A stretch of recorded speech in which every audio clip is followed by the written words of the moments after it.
em João, Evangelho de João, é engraçado que eu tinha em mente esta mensagem desde a semana passada, e quando fui estudá-la ontem, no começo da noite, o Senhor falou no coração, vai ter que aprimorar.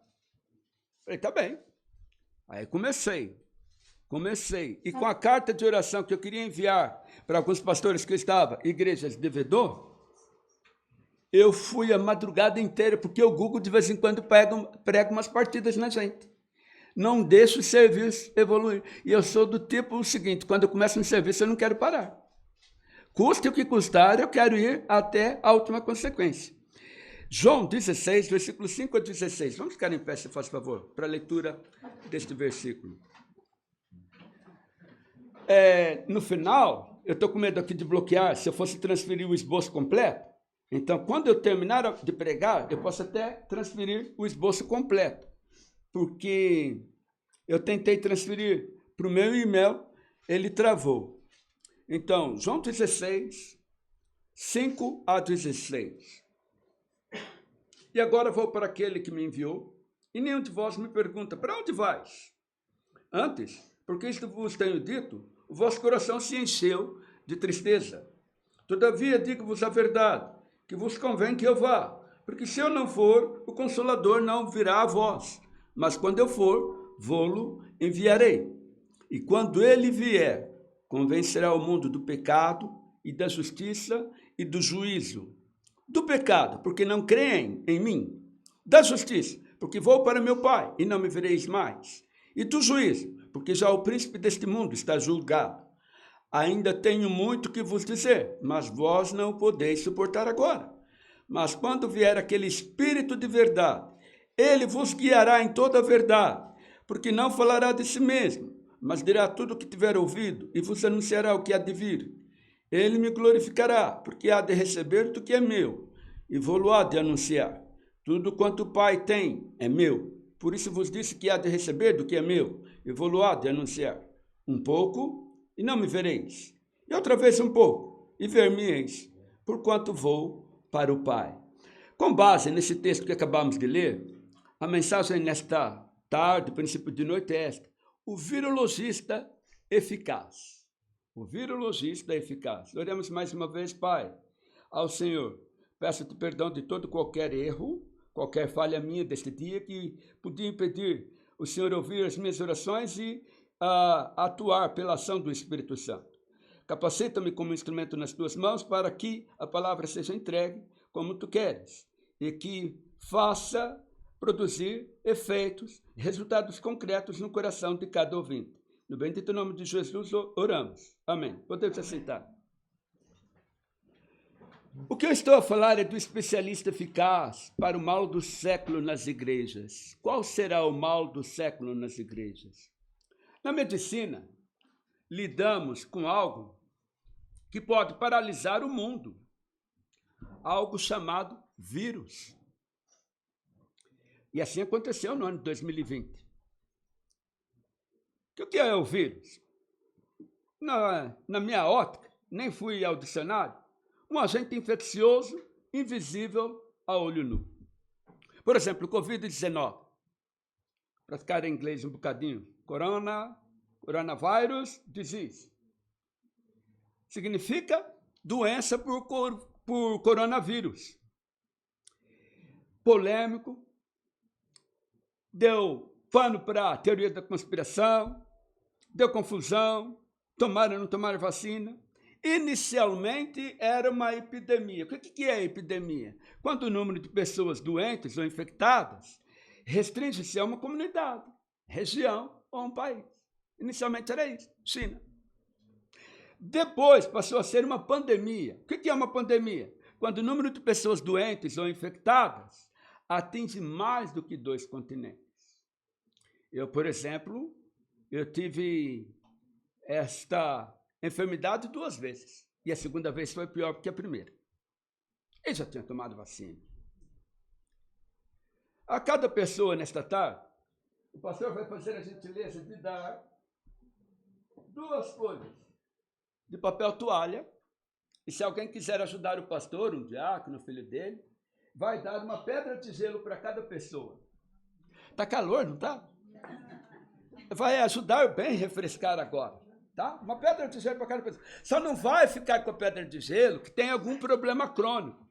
Por exemplo, se pegar a pedra de gelo e ficar congelado. Ó, se faz favor, então, né? Então não faça isso. Uma pedra de gelo. Essa pedra, você vai fazer a gentileza de assegurar até o final da mensagem, viu? Então, falar sério. E de preferência, com a mesma mão, viu?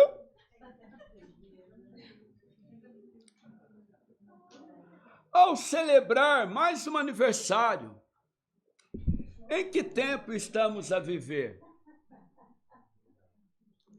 Tem gente que está a gostar, está fresquinho. Acho até que eu vou deixar meu esboço de lado, pegar uma pedra de gelo e ficar aqui seguro. Geralmente as ilustrações que eu dou, eu participo nelas, mas esta eu vou ter que usar a Bíblia e outras coisas assim. O que nós estamos a viver em termos espirituais na questão do tempo? É a nossa primeira lição. São 3 lições que eu quero partilhar convosco. Olha, quero vos ajudar com a pedra de gelo. Eu só separei 40 versículos. 40. Nós já lemos, não se assuste, nós já lemos pelo menos 6. Não, ou mais. Nós já lemos do 5 ao 16, já lemos 12 versículos. Tá bem. 3 lições básicas a partilhar convosco. 1 Timóteo 4:1. Eu não sei como você vai fazer, mas olha, a única chance de não usar a Bíblia é porque vai segurar o gelo, viu? A missão de segurar o gelo nessa tarde é importante. Ouça a leitura da palavra, se faz favor. 1 Timóteo 4:1. A palavra assim diz: mas o Espírito expressamente diz que nos últimos tempos apostatarão alguns da fé, dando ouvidos a espíritos enganadores e a doutrinas de demônios. Eu tenho que agradecer de antemão ao pastor Rui, porque quando eu pedi as pedras de gelo de madrugada, se não me engano, de madrugada ou de manhã, ele não questionou. E sabe o que eu estou a ver? Que espetáculo, elas são grandes, que maravilha. Eu acho que vai dar tempo de eu pregar antes delas acabarem. Eu acho que é bom isso. 1 Timóteo 4:1. O Espírito expressamente diz que nos últimos tempos apostatarão alguns da fé, dando ouvidos a espíritos enganadores e a doutrinas de demônios. A primeira lição que temos a aprender nesta tarde: uma pandemia espiritual. Qual é? A apostasia. Ela é um facto odierno. O que quer dizer odierno? Dos dias de hoje, de agora, atual. É por isso que no Brasil, não sei se foi lá a origem, mas está forte esse infeliz movimento chamado desigrejado. E eu espero que esta praga não chegue cá. Infelizmente, eu estou atrasado. Mas sabe o que isto é? Apostasia.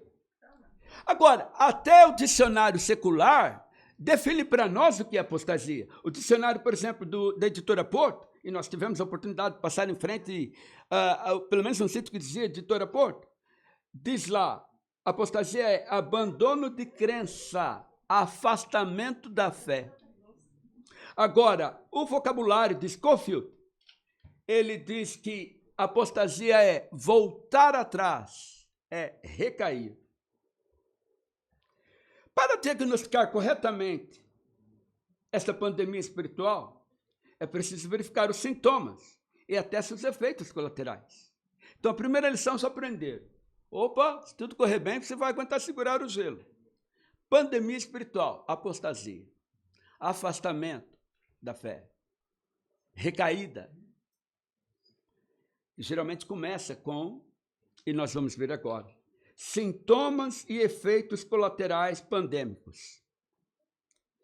Esta é a segunda lição a partilhar convosco. Sintomas e efeitos colaterais pandêmicos desta pandemia espiritual. É preciso identificar, tratar e até arrancar os pequenos sintomas e os indícios. A dona Fernanda gosta deste versículo que eu vou ler agora. Se calhar é o único versículo da Bíblia que ela sabe de cor e salteado, mas ainda assim ela cita lá meio atropelado. Segundo, Cantares 2,15. Apanhai-nos as raposas, as rapozinhas. que fazem mal às vinhas, porque as nossas vinhas estão em flor. Este versículo é uma poesia, como um livro. E o que é que ele está a dizer aqui? Que muitas vezes aquilo que nós consideramos pequeno, insignificante, que pode deixar lá, é exatamente o que vai causar danos. É exatamente o que vai causar estragos incomensuráveis, inicialmente inimagináveis. Apanhar as raposinhas, porque elas é que fazem mal às vinhas. Assim é no contexto de igreja local. Sabe o que é que me levou a ir orar de madrugada, além da voz do Espírito Santo? Eu tinha dado aula bíblica, tinha retomado o curso com 2 irmãs naquela tarde. Tristeza por pensar no irmão que está saindo da igreja com seus filhos. Não dá testemunho. Há anos que já deveria ser batizado, não pode ser batizado por causa de mau testemunho, vícios. E eu não duvido nada que ao sair da igreja, o culpado número 1 seja eu. E quando eu olho para crentes firmes, participativos, eu fico pensando, o que é que eu não falei que não foi perceptível? Será que eu não falei a mesma língua? Será que eu não comi a mesma comida? Será que eu não estive a viver os mesmos problemas que viveram?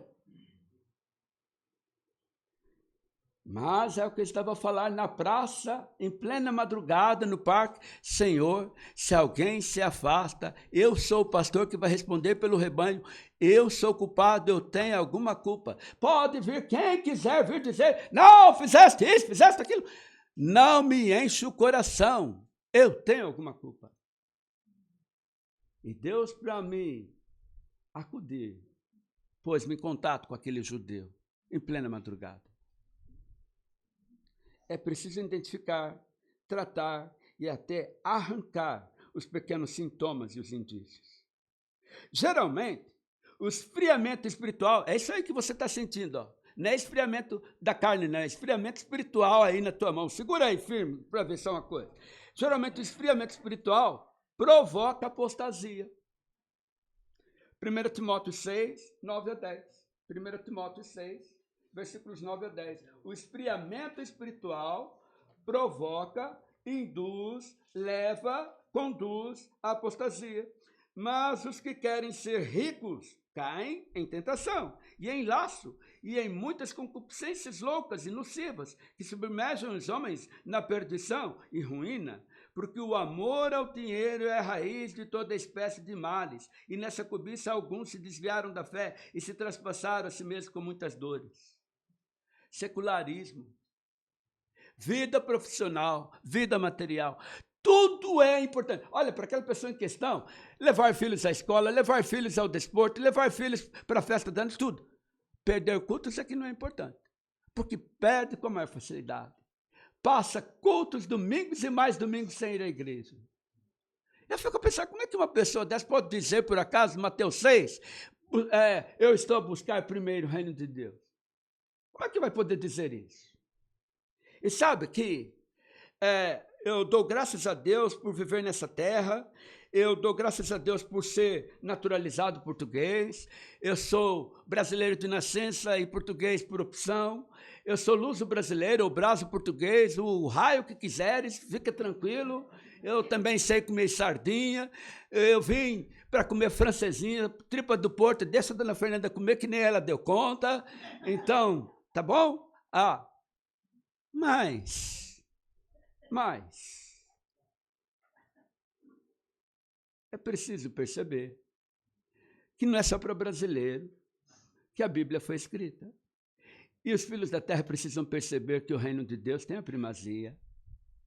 Trabalhar é importante, pagar as contas é importante, educar os filhos é importante, mas o Senhor Deus é mais. Ele deve ter a primazia. Geralmente, o esfriamento espiritual leva a isto. Esta corrida atrás do mundo secular. Dinheiro, as demais coisas. O que Mateus 6 fala. Por sua vez, a apostasia causa... Olha, tem alguém que já está até com o nariz funcionando por causa do gelo. Isso é bom. O gelo funciona mesmo. Eu estava assim, atacado de renite essa semana. Eu não aventurei a pôr o gelo, não. Por sua vez, A apostasia causa insensibilidade e indiferença às práticas espirituais. Aceitação de heresia. O que é heresia? Doutrina falsa. E até pode levar à cauterização espiritual. Olha, para o brasileiro vai perceber isso. Eu ainda tenho que falar com este irmão, ele está a fugir de mim, penso eu, e para ele sou eu que nunca o atendo. Mas veja bem, disse para o irmão recém-chegado na igreja que ele gosta de candomblé. Meu senhor, o que é isso? Eu não preguei o evangelho claro para este homem. Aonde? Uma religião de espírito, de cunho espírita, de cunho ritualista, demoníaco. Aonde isso tem beleza? Mas para você ver o que a apostasia pode fazer. Causa insensibilidade, indiferença às práticas espirituais, aceitação de heresia, pode levar à cauterização espiritual. Sabe de uma coisa? Agora falar a sério. Se você segurar mais que uma pedra de gelo por muito tempo na mão, ela pode lhe queimar a mão. E eu sei disso porque eu faço muito tratamento com gelo, e eu sei que por mais que eu esteja acostumado a segurar gelo, eu tenho que trocar de mão, senão queima. Então, se eu não avisei antes, dá uma olhadinha na sua mão aí, que ela vai ficando vermelha, muito fresquinha, está gostoso o calor, mas fica atento que ela queima. É o que se chama cauterização. 1 Timóteo 4, 1 e 2. 1 Timóteo 4, 1 e 2. Mas o Espírito expressamente ou claramente diz que nos últimos tempos apostatarão alguns da fé, dando ouvidos a espíritos enganadores e a doutrinas de demônios, pela hipocrisia de homens que falam mentiras, tendo cauterizado a sua própria consciência. Ou seja, até eles mesmos são insensíveis. É alguém que costuma mentir tanto, repete tanto a mentira, que para ele torna-se verdade. É o que você vê desses pastores sensacionalistas aí na mídia, na rede social. E tem crente que só porque vê uma frase bonita ou outra dele, vai lá e mete no grupo da igreja. Eu já falei para os meus, não põe nada no grupo da igreja sem me perguntar primeiro. Não se atreva a pôr nada lá, manda para mim primeiro. Porque às vezes você acha que bonito, que coisa linda, que coisa maravilhosa. Vai confrontar com a Bíblia. Vai saber o que como diz o nordestino, o que o cabra safado faz e vive. Vai saber. Antes de pôr lá para a igreja. 2 Timóteo 3, 1 a 5. 2 Timóteo, capítulo 3, versículos 1 a 5. O que a palavra diz? Sabe, porém, isto, que nos últimos dias sobrevirão tempos trabalhosos, porque haverá homens amantes de si mesmos, ou seja, egoístas, avarentos, presunçosos, soberbos, blasfemos, desobedientes a pais e mães, ingratos, profanos, sem afeto natural, irreconciliáveis, caluniadores, incontinentes, cruéis, sem amor para com os bons. Olha quanta descrição. Traidores, obstinados, orgulhosos, mais amigos dos deleites do que amigos de Deus, tendo aparência de piedade, mas negando a eficácia dela, destes afasta-te. Percebeu a aparência? A aparência é de gente piedosa, é de gente de fé, é de gente inspirativa. Mas a eficácia é falha. Porque não tem doutrina sã. 2 Timóteo capítulo 4, versículos 3 e 4. 2 Timóteo 4, 3 e 4. Porque virá tempo em que não sofrerão ou não suportarão a sã doutrina.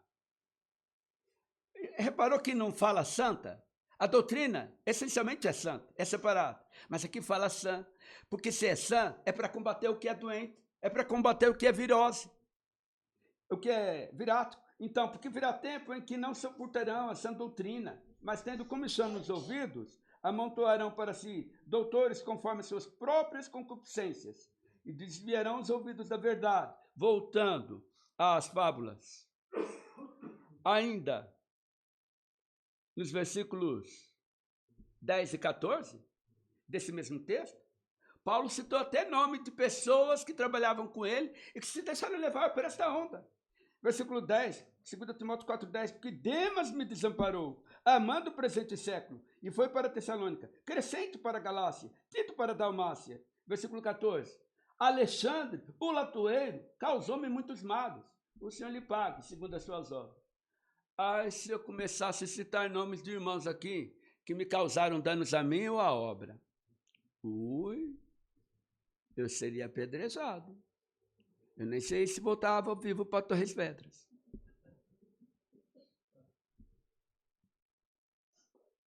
E Paulo não fez voltas, não. Paulo citou. Eu não estou a dizer que os que estão comigo fizeram isso, mas estou a dizer que hoje em dia a sensibilidade dos crentes é para aquilo que não é necessário. Deveriam aceitar a frontalidade, a honestidade de fulano A ou ciclano B, fizeram errado, causaram danos, deveriam se arrepender. É o que Paulo fez aqui. Mas hoje em dia a sensibilidade dos crentes, pastor, ofendeu, invadiu minha privacidade. Mas vai ele mesmo lá na rede social, publica uma carrada de fotos que nem deveria ter a lata de publicar. Deveria ter um bocadinho de vergonha antes de publicar. Mas quem não pode invadir a privacidade é o pastor. Pastor que é muito intrometido. Como estão a sua pedra de gelo e a sua mão? Olha, o irmão lá, ele quase que arrebentou a pedra de gelo assim. Pastor, dá outra para ele, pastor.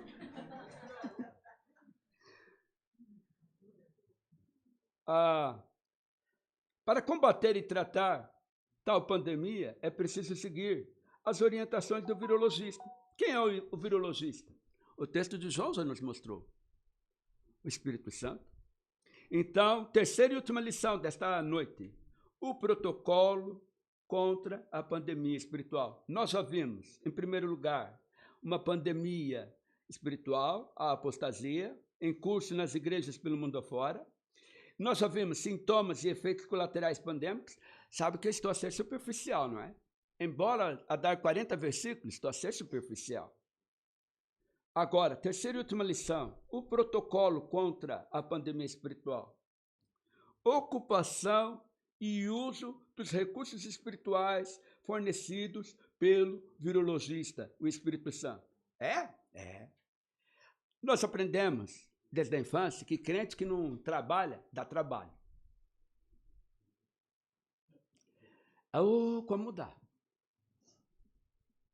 Há crentes que já deveriam ter amadurecido, estar dando frutos, estão dando trabalho. Crente que não trabalha na obra do Senhor, dá trabalho. 1 Timóteo, capítulo 6, versículos 11 e 12. 1 Timóteo, capítulo 6, versículos 11 e 12. Mas tu, homem de Deus, foge destas coisas e segue a justiça, a piedade, a fé, o amor, a paciência, a mansidão. Milita a boa milícia da fé, toma posse da vida eterna, para a qual também foste chamado, tendo já feito boa confissão diante de muitas testemunhas. Reparou com quantas coisas se ocupar? Reparou o que ocupar a mente e o coração? 1 Timóteo 4, 13 a 16. 1 Timóteo 4, 13 a 16. Persiste em ler, exortar e ensinar até que eu vá. Não desprezes o dom que há em ti, o qual te foi dado por profecia, com a imposição das mãos do presbítero. É Paulo escrever para um jovem presbítero, para um jovem pregador. Medita estas coisas, ocupa-te nelas, para que o teu aproveitamento seja manifesto a todos. Ocupa-te. Crente ocupado com as coisas do Senhor. Crente que está muito ocupado com as suas coisas seculares, tem a boca, tem os olhos, tem a cabeça, só para maldizer, só para blasfemar. Versículo 16. Tem cuidado de ti mesmo e da doutrina. Persevera nessas coisas, porque fazendo isto, te salvarás tanto a ti mesmo como aos que te ouvem. E essa salvação que fala aqui não é salvação da alma do fogo do inferno. Está a falar de salvação da apostasia, porque o verbo salvar tem mais do que um sentido. Por exemplo, quando eu falo, eu fui ao supermercado A, ao invés de ir no B, que vão abrir aqui, eu salvei tanto. Eu não estou a falar salvar, eu estou a falar de algo que economizei, que eu ganhei. E não é que eu salvei o dinheiro do fogo do inferno.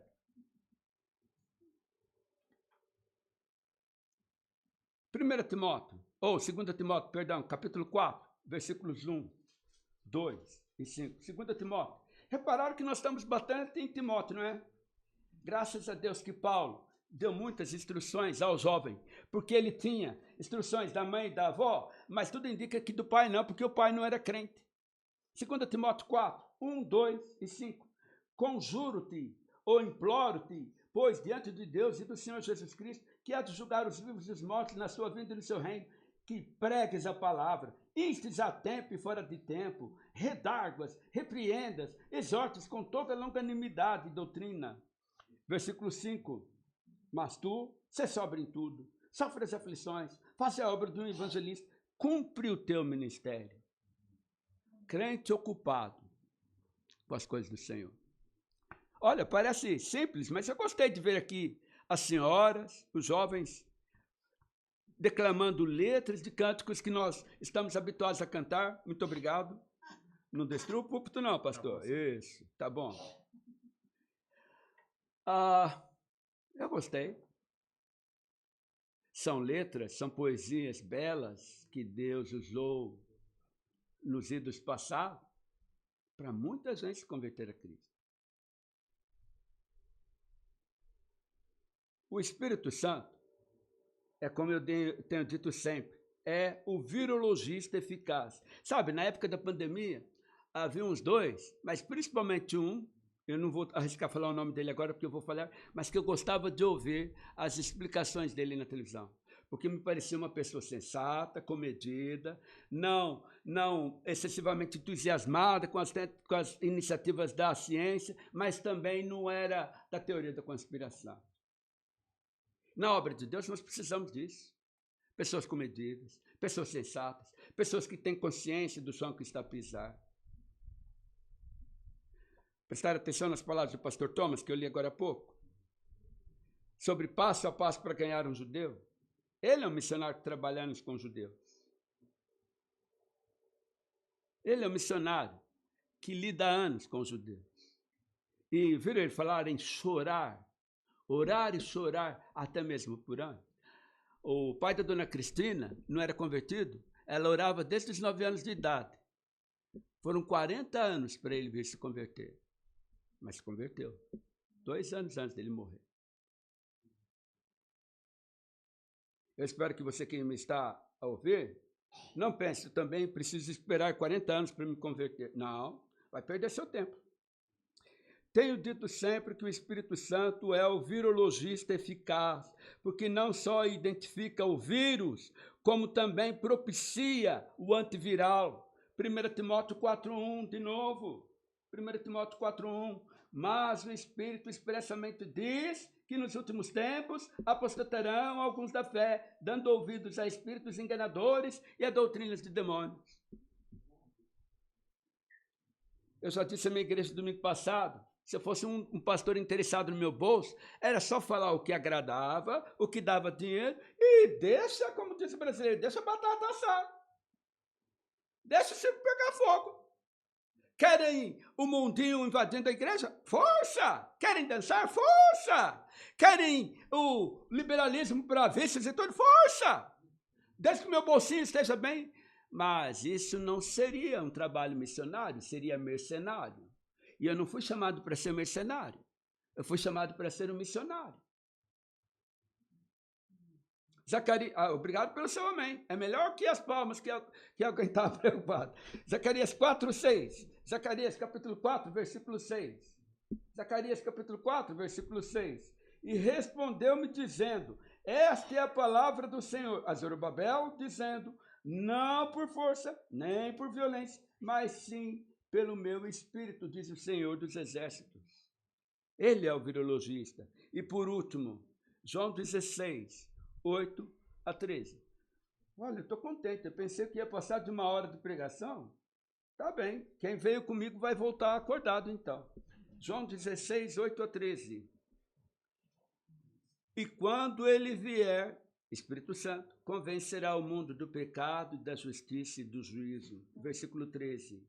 Mas quando vier aquele Espírito de verdade, ele vos guiará em toda a verdade, porque não falará de si mesmo, mas dirá tudo o que tiver ouvido e vos anunciará o que há de vir. Eu repito, o Espírito Santo é o virologista eficaz, porque além de identificar qual é o vírus, ele propicia o antiviral. A conclusão é a seguinte: após aprendermos as 3 lições básicas, eu tento enviar o esboço a seguir. Uma pandemia espiritual, a apostasia. É preciso identificar os sintomas e efeitos colaterais dessa pandemia. E há um protocolo a ser seguido contra essa pandemia espiritual, propiciado pelo Espírito Santo. A conclusão é a seguinte: se o Espírito Santo não lhe convencer, muito menos eu. Se o Espírito Santo, crente, não lhe convencer que tipo de vida cristã você tem que viver, posso falar e perder a voz, não vou conseguir. Se o Espírito Santo, você que não é convertido, não se rendeu a Cristo ainda, não conseguiu lhe convencer, não sou eu quem o fará. Pense bem sobre isso. A questão do gelo, além de arrefecer a mão e poder cauterizar, ela poderia ter molhado a sua roupa. Ele poderia ter molhado o piso. E se você fez lambança com o piso aí, vai ter que enxugar agora. Não deixa molhado aí não, que vai derrubar alguém. É assim que alguém começa com apostasia dentro da igreja e acha que é insignificante, não faz dano nenhum, porque não consegue ver que aquilo que ele acha que é pequena raposinha, aquilo que ele acha insignificante, faz danos. Vamos orar. Pai, ao Senhor agradecemos pelos anos desta igreja. Eu até pensava que já eram 16 de organização e 19 de trabalho iniciado.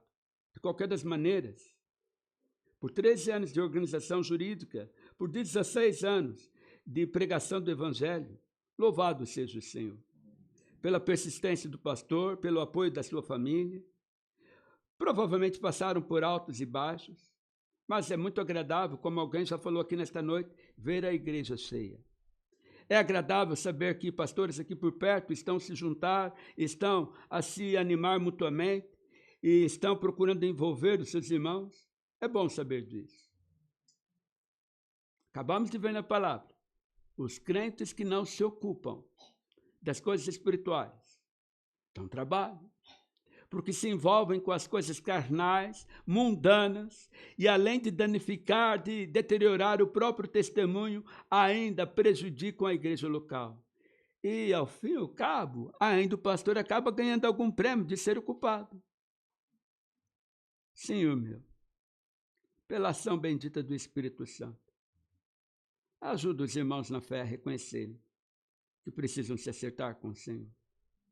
Pela ação do Espírito Santo, ajuda pessoas que ainda não se converteram a Cristo a recebê-lo como Salvador. No nome do Senhor Jesus oramos. Ainda em oração, eu ia pedir ao pastor, se ele quiser vir, pode vir. Quantos poderiam dizer, pastor, a palavra de Deus